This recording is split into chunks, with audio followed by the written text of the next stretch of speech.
ඒ වගේම පාසල් දරුවන් ගැන නිරන්තරයෙන් අපි තොරතුරු වාර්තා කරනවා.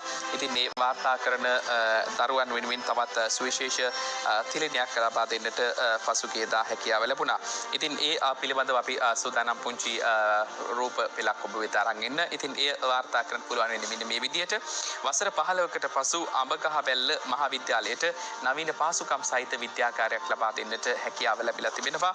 ඉතින් වසර 15කට ආසන්න කාලයක් විද්‍යාකාරයක් නොමැතිව අසරණව සිටි අඹගහවැල්ල මහාවිද්‍යාලයේ දරුවන්ට සියලු පාසුකම් සහිතව නව විද්‍යාකාරයක් ඉදිකොට අධ්‍යයන කටයුතු සඳහා ලබා දීම පසුගියදා සිද්ධ වුණා. විශේෂ ආරාධිතින් රැසක් මේ සඳහා එක්කාසු වෙලා හිටියා.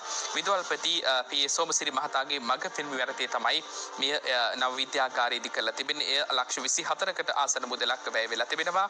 මේ සඳහා මූලිකත්වයෙන් කටයුතු කරලා තිබෙන්නේ අමාත්‍යවේදී දසුන් වසන්ත. ඉතින් දසුන් වසන්තගේ මග පෙන්වීම නැත්නම් ඔහු ලබා දුණු දායකත්වයේ මත මේ තාමත් ඉක්මනින් සිදු කරගන්නට හැකි වෙලා තිබෙනවා කියන කාරණයක් මේ මොහොතේදී මතක් කරන්නට අවශ්‍යයි.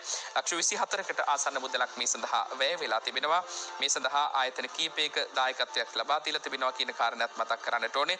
ප්‍රියංග විතාන මහතා ඩිලක්ෂේටි ආරච්චි මහත්මිය විසින් යම්කිසි මුදල් පරිත්‍යාගයක් මේ වෙනුවෙන්